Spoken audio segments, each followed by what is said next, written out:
For the people who are attending, we have on the stage with us from right to left, Emily Ruddock from Mass Creative. We have Margot Saulnier from New Bedford Creative. And Tracy Silva Barbosa, TDI Fellow at Attleboro. Also from New Bedford, right? So my first question, and just to kind of set the stage for you all, as policy experts, cultural leaders, how are the arts and culture reshaping economic development strategies in Massachusetts? Hey, y'all, I'm Emily Ruddock of Mass Creative. I would actually, I'm going to push back, Derek, a little bit. I actually think that arts and culture has underpinned a lot of Massachusetts' economic strategies for years and decades. And I think what is tricky about our sector is it's often so woven into how we think of our communities, how we think about each other, that it's easy to forget that that's what it is.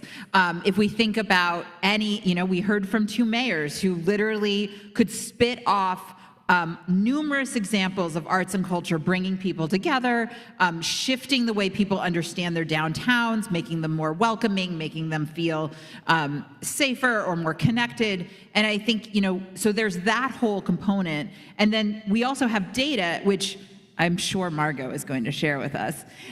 Yeah, baby. That really tells us that arts and culture attracts dollars to communities. And so I'll stop there, and hopefully Margot or Tracy will pick it up from there. All right, I'll take it next. Hi, everyone. Margot Saulnier.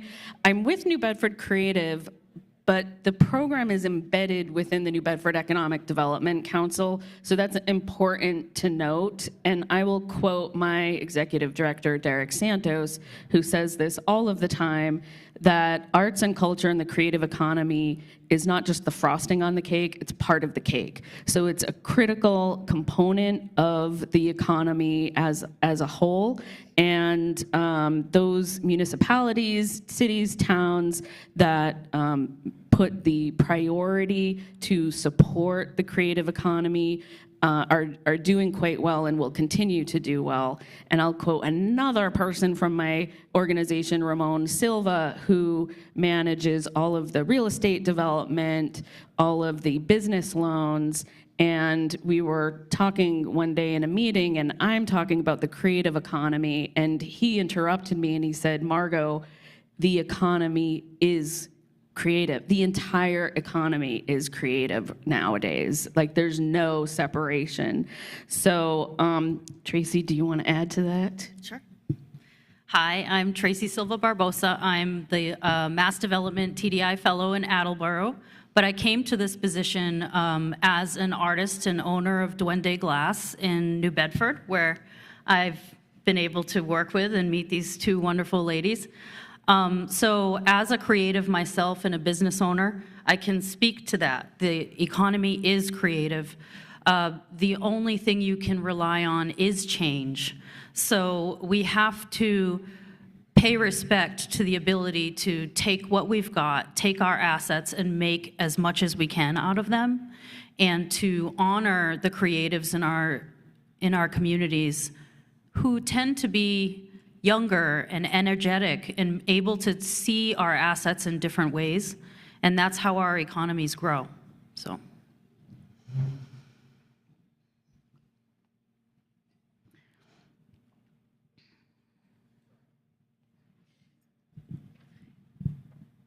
Derek, do you have another question for us, or can I respond?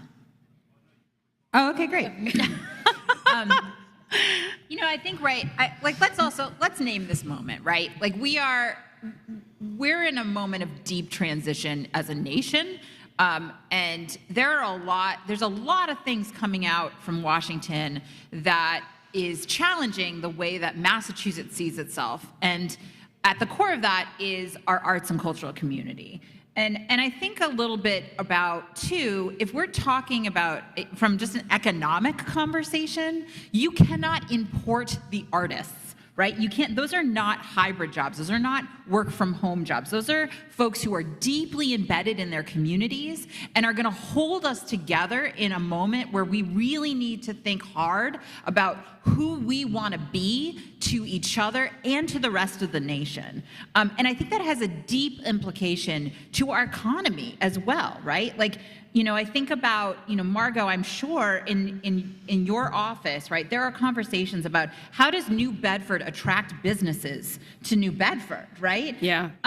And how do arts play a role in that? So, you know, no matter where you are in what city, in economic development, whether it's at the city level or with us, it's in the nonprofit level, we are all competing for businesses to expand, for new businesses to come to the city in order to grow. And companies and major corporations, and real estate developers and all of the above, will have a checklist of, okay, these are the items we need for our company to move to a certain city, and these are the basic requirements. So once a city checks those boxes off, what is differentiating them between one another really comes down to quality of life, and that quality of life for their employees is arts and culture at the forefront. So the creatives and the artists and the cultural organizations and the culture of communities, of municipalities, plays a huge role. Are you going to attract XYZ company to your city based on what you have to offer? And you were making a point about that earlier too, weren't you? Yeah, just the obvious that as our lives become easier and easier to live in solitude in our homes, what brings people out to do anything? To go to a restaurant, to purchase things in your downtown. It's placemaking, it's events, it's beauty. And that's what your local artists and art in general will do for the economy. It's something that's often undervalued, as we all know. But what does bring someone out to the downtown, which you have a lovely downtown, by the way, here in Fitchburg. I'm very impressed, and I'm interested in purchasing one of those cool buildings myself. The mayor spoke, I believe it was the mayor who mentioned the Halloween stroll, or it was the economic development office, that people will come out and enjoy each other because there's an expression there. There's an openness for expression. And that in itself is economic development. That is what's going to bring the dollars in. That's what makes people feel safe.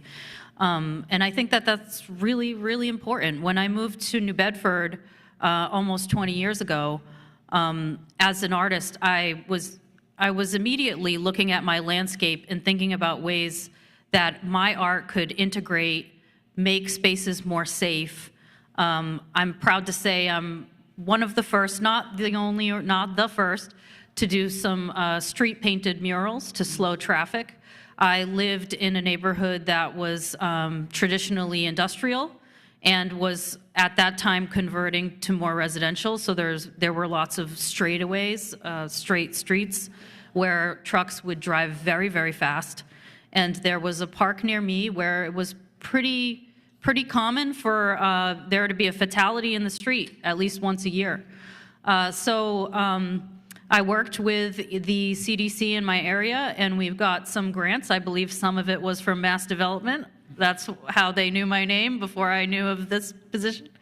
And we did a series of traffic slowing murals that reflected the new identity of the area, which was largely Guatemalan and was once Portuguese. So we used Portuguese-style tile design, but we used Guatemalan motifs.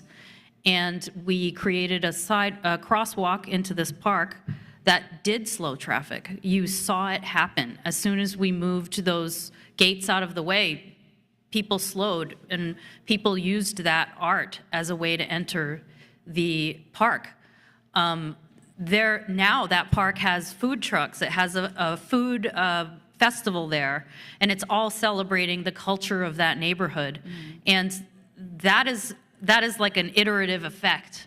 You know, we can say it's beautiful, we can say it's nice, but it's necessary. So. Yeah, Tracy, nice. So I do have a question. There's been an evolution of different strategies across the state, and can you share any like practical steps that both from bigger cities to smaller cities, where they're sharing resources and/or pairing cultural and economic development well together? I'll take that one.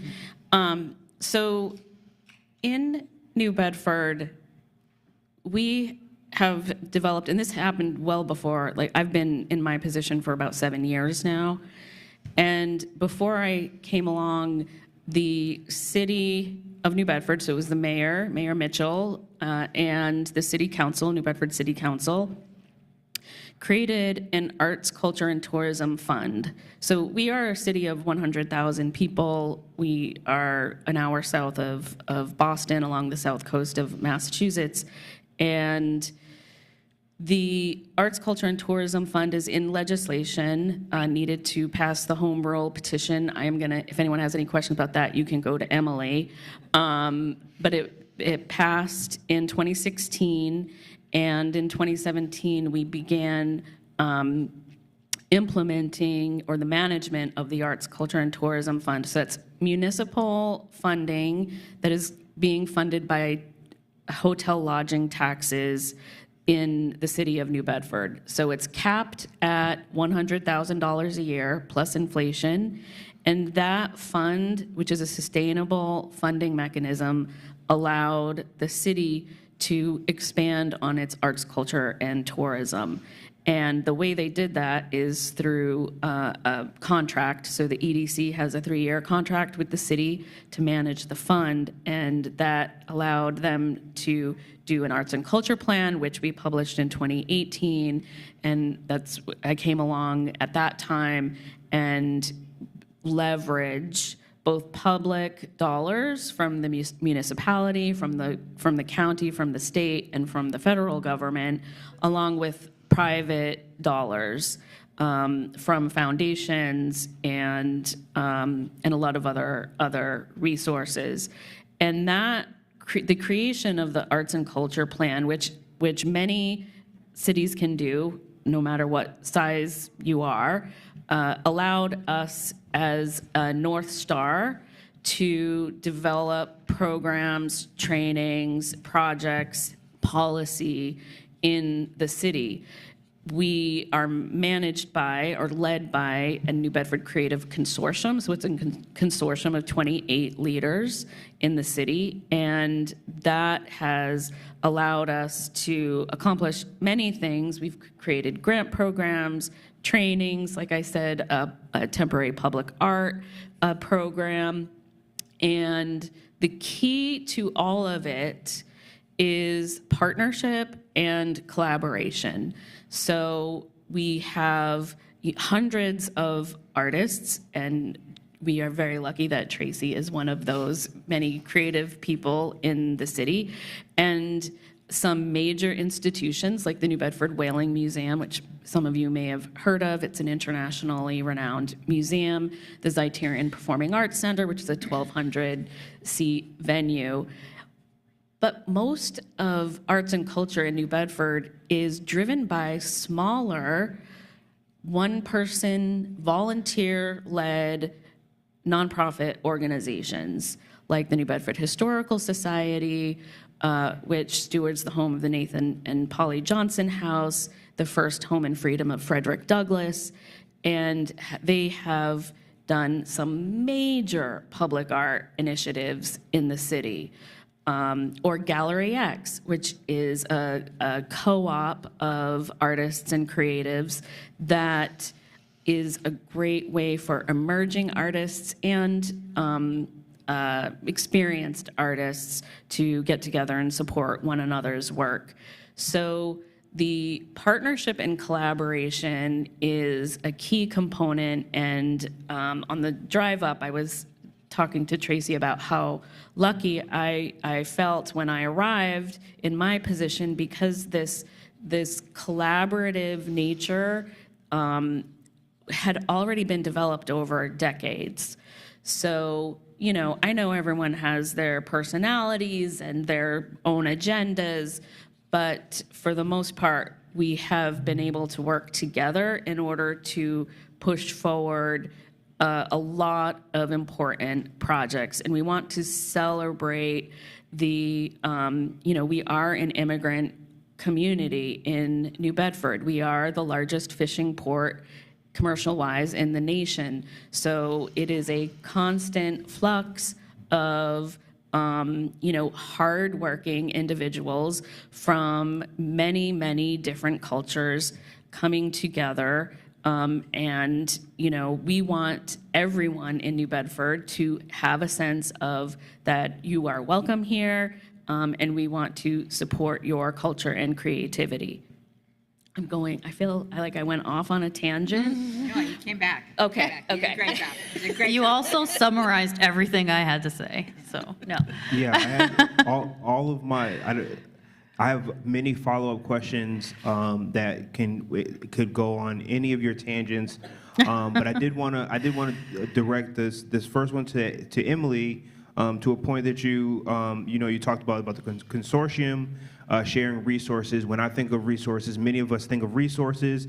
Oftentimes we think of money, dollars, funding. Emily, you spoke to this earlier. You know, again, not knowing where the current state of our government is going, but also a lot of the work that you do is advocating for policy change and funding. So what are some things that either you are currently doing or things that can be done for communities or cities or us as a state where these resources may become constrained? Yeah, that's like the $40,000 question, $10,000 question. I don't know, based on inflation. Yeah, so I think the reality here is that we have a state leadership is bracing for an incredibly difficult budget. This for fiscal year 26, which is our upcoming budget for the state, and then probably looking ahead. And part of the reason is that with the attempt to freeze federal funds and then very clear redirection of future federal funds along a different set of priorities, the amount of money coming to Massachusetts from the federal government is in question. And that's going to put a lot of pressure on our state revenue and our state budget. And it's also going to put pressure on our local budgets in cities and towns, right? And so we're all, as artists, as arts leaders, as community organizers, we're going to get asked a really frustrating question. Which do you want me to pay for? The arts in our community or our hospitals? Which do you want us to pay for? Our schools or the museum? And we're going to push back on that, right? We're not going to let that be the question that's posed to us because, as we just heard, arts are part of the cake, right? So if we're thinking about how we want Massachusetts to move forward, it's going to move forward with the arts community at its core. And we're going to have to make that case repeatedly to our elected officials. What's great here is we heard literally from 2 mayors who already know and are already talking about how essential arts and culture is to the success of the city of Fitchburg, right? Yay. Exactly. And so things like, as Margot just mentioned, right, a dedicated revenue source that's coming from a hotel tax. In Natick, their whole downtown, their parking fees, a portion of it goes to support the cultural and creative activities that are happening in that downtown of Natick. There are other ways to think about creating revenue streams for arts and culture. And we're also going to need to be in a little bit of a defensive posture here, right? So this may not be the moment to walk in and say, like, let's add a new tax. It may be the moment to say, we're not interested in having a conversation about cutting dollars. We need to hold that line. And we at Mass Creative, and I've got Kelsey, who's our Director of External Relations, and Rich Lean, who's our Director of Community Organizing, or just organizing. You organize everything, not just communities. Here with us, and we are happy to talk with you about strategies to have those conversations with our elected officials, because that's going to be the piece we're going to have to make sure we're really doubling and tripling down on. I wanted to also, sorry, Derek, I hope I'm not going off on too much of a tangent, but I also want to just point out that there are a couple of other examples that are thinking about the integration of arts and culture into our lives that can also be points of support for the creative community, right? So again, New View, along with the city of Fitchburg, it just, I was at the groundbreaking ceremony for the artist preferred housing that's coming into Fitchburg. And that's not just like, we like artists, we think they should have a house. That is a literal economic strategy, right? About thinking about how are we having downtown residential living that has people who are going to be out in the community, who are going to, as Margot talked about, strategically year over year attract more people to downtown. And these are the things we need to really have in our back pocket in this moment when we're really concerned about how our cities and towns are going to continue to grow revenue. Similarly, up on the North Shore in Salem, the North Shore CDC many years ago commissioned artists to create large murals on the side of their CDC-owned housing buildings in the Point, or the Punto neighborhood of Salem. And that was also an economic development strategy, but that also put artists to work, right? So I think that there are a couple of examples here where it's not about state arts dollars that are funding artists, but there are community dollars that are funding artists and making sure that the work continues. So my follow-up question to that is directed to Tracy. And so I wanted to ask you, from, grassroots to, the top, who do you feel needs to be at the table for these conversations to have, or at least to be successful? And if there's any resistance to getting those people to the table, could you share your experience? Yeah, part of my job as a TDI fellow is to build partnerships and to make sure that those partnerships really reflect the people in the community. And there is a challenge. We're all working really hard to make ends meet. A lot of these partnership meetings happen during the day when most of us are working 9 to 5. So it's difficult to get people to the table, especially people who are not, don't have a job in city government or aren't paid salary of some kind. I would like to just kind of add, artists need to be at the table, first of all, and I myself, as someone who it's just in me to like grab a chair and put myself at the table. That's how I entered New Bedford, and I just show up at these MBTA meetings and be like, hey, I'm the artist around here, And it's not so obvious to everyone that you can do that you are not separate of the community because you're an artist and you're like this zoo animal. You are part of it, and you are very welcome to the table. And I'll challenge all of my fellow artists here to think about partnership toward ownership of your own. How about the artist housing is owned by the artists? Yeah. That's like something that we really need to do and think about and have a plan for. So if you're getting together for a partnership and it's really easy to come to a meeting and have vague goals of like, oh, a mural would be nice. How about the goal is a 5 to 10 year plan that we own a building, and part of that revenue is toward our goals as creating art or whatever you would like to support in your city, so that the ownership is there, because we know that in our country that is the path to success, is ownership. So.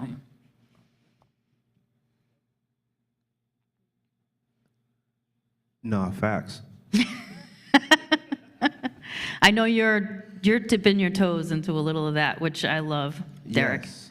Yeah. So I want to kind of get us on track here, time-wise. So I have one question I want each of you to answer briefly, and then I want to open it, to the floor if anyone has any follow-up questions for Emily, Margot, or Tracy. My last question here that I have, I mean, we kind of been answering this, how arts and economic development go hand in hand.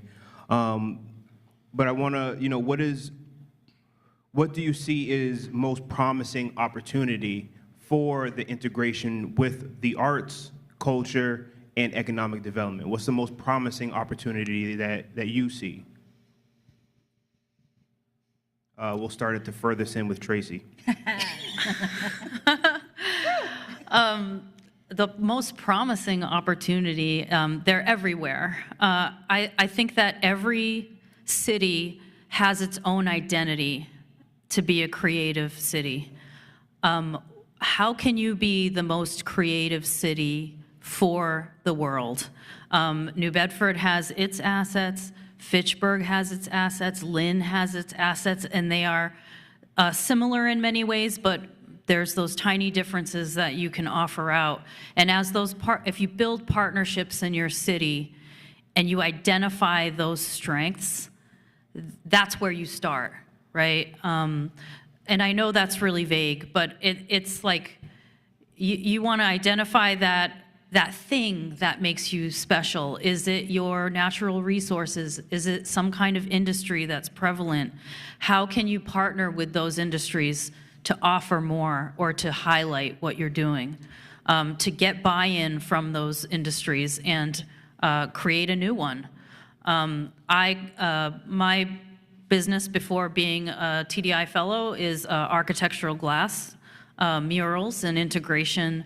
I've been able to partner with the NBEDC and create a glass mural for the new MBTA structure in New Bedford, where this is the last stop on the commuter rail. We want to make it a destination stop, not a lost last stop. So the idea of integrating art into architecture in the design phase is something that artists can push toward rather than being an afterthought. Because typically something's built and then it's like, oh, maybe we'll throw a mural on this wall afterwards. How about we're invited to the table in the planning and we work with the architects, and there's value to that. There's value in my knowledge as a glass artist.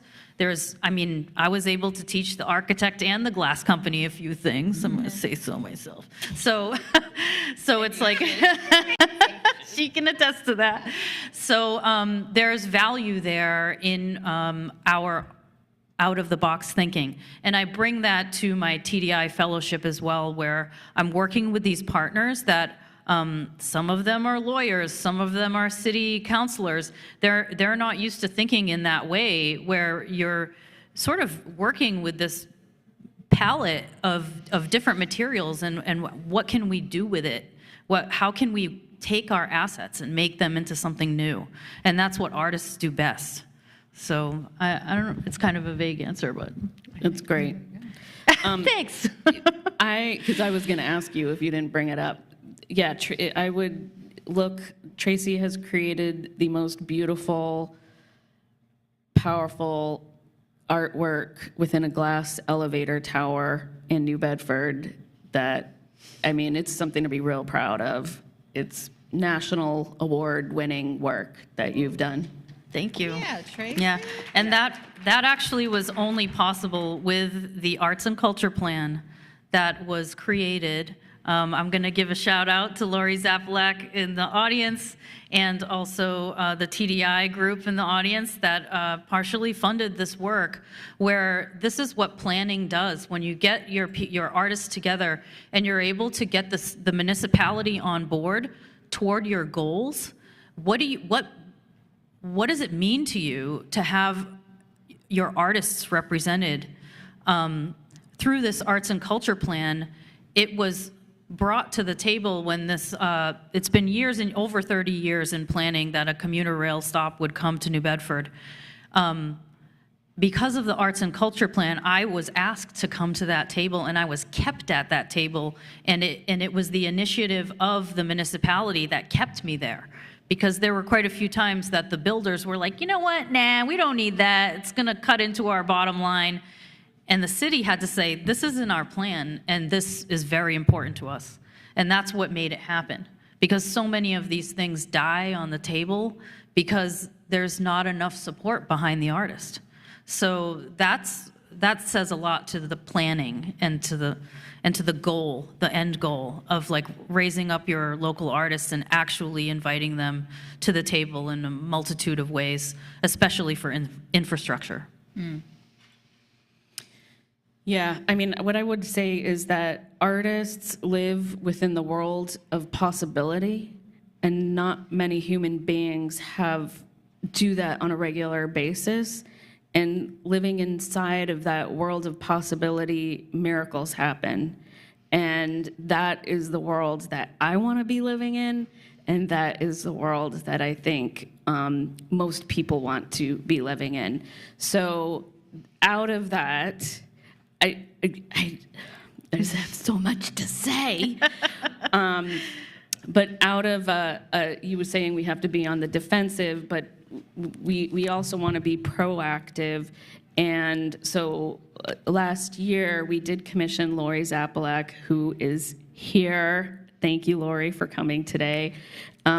Lori is heavily involved within mass development, but also within gateway cities, and not assisted us. We commissioned Lori Zapalak, PhD from MIT, Lori Zapalak, to create this new research methodology to do an analysis of our creative economy in New Bedford. So it was published last year.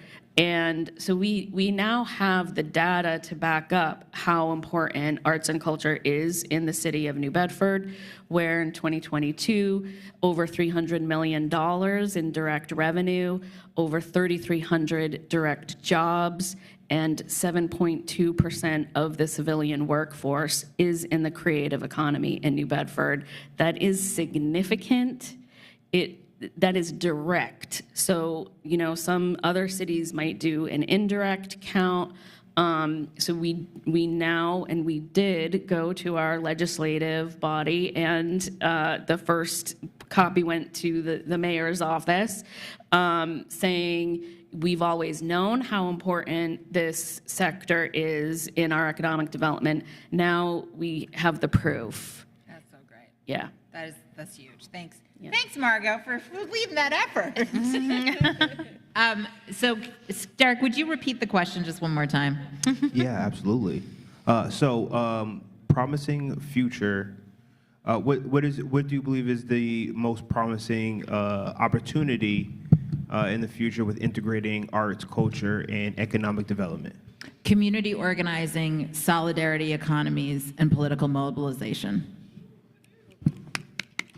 And we're going to need that now more than ever. Mm-hmm.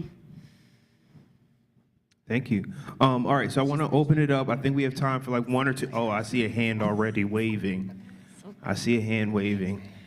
Thank you for making it big for me also. I appreciate it. All right, we have a question. What's your name? Well, historically speaking, Fitchburg was the first town with railroads into Boston.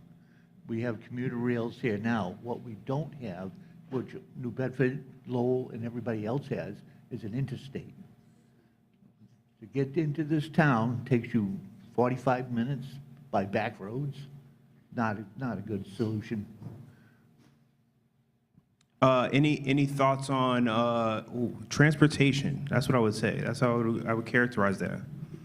Any thoughts on transportation, wayfinding? There's a lack of access to major highways here in Fitchburg. I'd question whether that's a deficit or an asset. Yep. I was very much intrigued by the back road entrance. I've never been here before. And I was like, this is charming AF. So, I mean, that's like something you can really, tout as a plus. I don't really like that major highway flowing outside my house, but.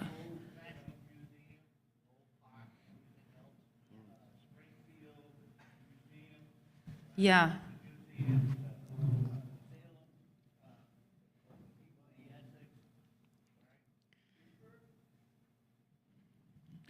Yeah, I think one of the traps that we can fall into is trying to not look to our individual communities' assets and you leverage those, and then try to chase some other community's assets, Right. or try to recreate another community's assets. And I think, for a long time, right, like we can talk about how the only time arts and culture were really in the conversation around economic development was through a tourism lens, right? So it was either, well, the Berkshires and the Cape can use the arts, but like nobody else can, right? Or like Boston can use the arts because they have world-class arts organizations there. And A, that's not true. We know that there are world-class arts organizations across the Commonwealth. We know that right here we have the Fitchburg Art Museum that has really shifted in a big, big way how people look to the city of Fitchburg around an arts conversation. But I think that piece around, looking at the assets that are in a community and living and leaning into those are really the exciting possibility. We have a question here in the back. Well, ladies, thank you. I appreciated this panel so much because you are such a well-balanced perspective of grassroots, grass-tops, and policy.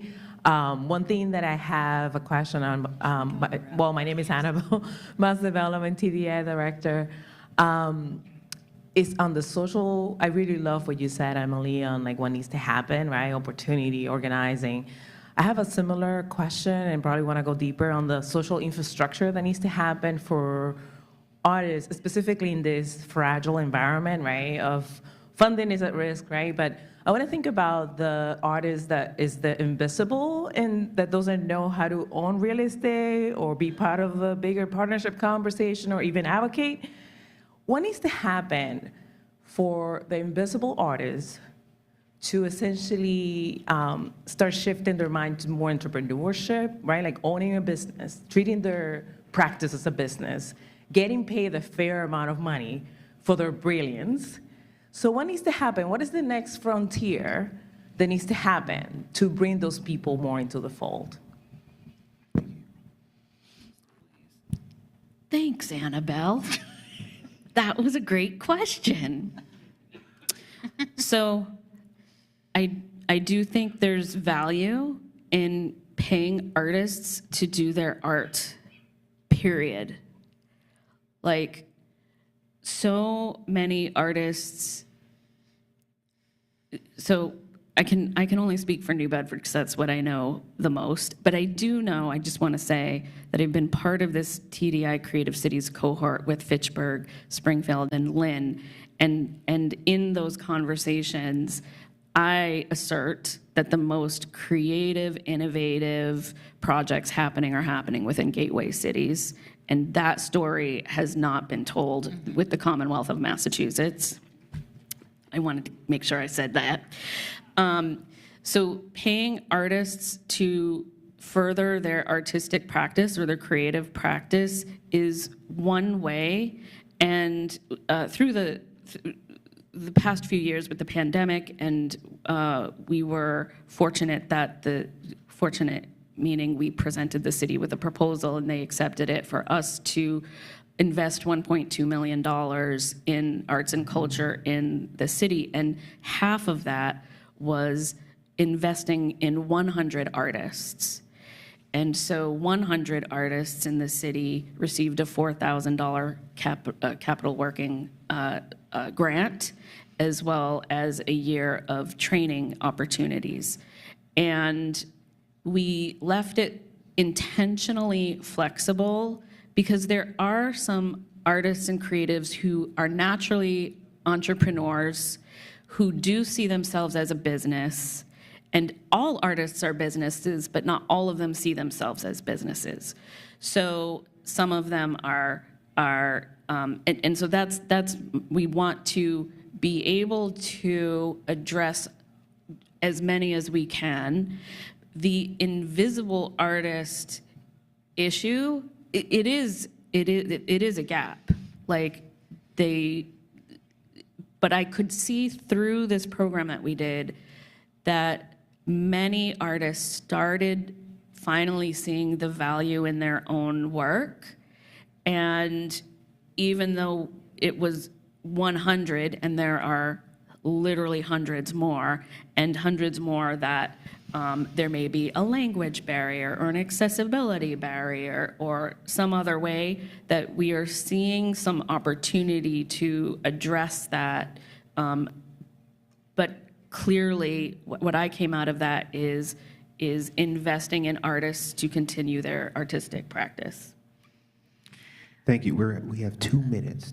All right, I'll just echo what Margot said about the training. I think that our public school system, which I was educated in, has let down a whole generation as far as civic engagement knowledge goes. So if the training offered also offers an element of how to engage in your city government, in your state government. That is what Mass Creative offers, and I've been a fan since the very beginning. And I'm always on that website learning about, what I need to do to advocate. I'll just frame Mass Creative's mission in my own terms as someone who engages. We hear about there's all sorts of representation in government for big pharma, for all sorts of industries. And what typically gets cut from the budget is arts, because there is no representation, and Mass Creative is there doing that work. And it's up to us to support Mass Creative and to engage so that our voices are heard through them. And that's huge, because that is your lobby. That is your arts lobby in the State House, is Mass Creative. They're there to say, no, you're not cutting this again. We need this to stay. So I think that myself, I've always, like I said, I pull my chair up, I show up to the city meetings, but I think if more artists did that and knew what was going on, you'd see yourself more as a part of that fabric and able to engage in a more deep and effective way. Thanks, Tracy. I really appreciate that. Well, I appreciate what you do. $5 later. Derek, can I just say one thing and then okay. So what I love about what you just heard is right, Margot talked about how by providing artists with just direct resource to do their work, that she is bringing them into the conversation, right? And we saw through COVID and through our shared advocacy to make sure that ARPA dollars from the federal, state, and local level made its way to the arts community, how when we unite and work together to advocate, we can actually bring more resources. And frankly, right now, that is what I'm betting on. I'm betting on all of those folks who were able to receive resources in the last 5 years will continue to come to the conversation, like Tracy said, come to the table, because they see how it actually makes a difference in their own experience, right? Like we don't, if you're just advocating for an anonymous arts organization that you do not directly benefit from to get more money, that's a hard sell. But we just saw how actually those dollars were directly invested in individuals in our communities, right? So that's the first thing. The second thing, Tracy, that I really love that you talked about is we are here to do this together. And so here's my little promo. April 28th through May 2nd will be Arts Advocacy Week in Massachusetts. It's a week long. It doesn't have to stay within that week if you wanted. April 28th through May 2nd. Doesn't lock it in. Thank you. Doesn't have to stay within that week if you want to do something before or after. Who's to stop you? On April 30th, we will have Creative Sector Day at the State House, where artists and creatives and cultural organizations will come to celebrate their contributions to what makes the Commonwealth great. You're all invited.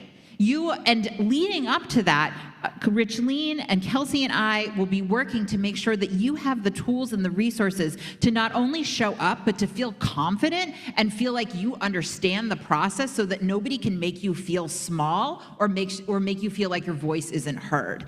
And so I've just invited all of you. And so Annabelle, what I would say is the number one thing is each one of you leaves this room and invites 3 other people to participate. Says, do you know about Mass Creative? Do you know the work that we're doing together? Do you know that there's an advocacy week coming up? Do you know there's going to be trainings, online trainings that are going to be recorded? They have guides, written guides, right?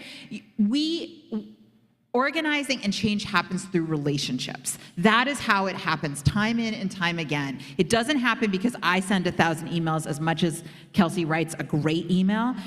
It doesn't happen because of one social media post. It happens because somebody invited you to the conversation. So that's my charge for you today. Find 3 people, say, do you know this is happening? And I want you to be a part of it with me.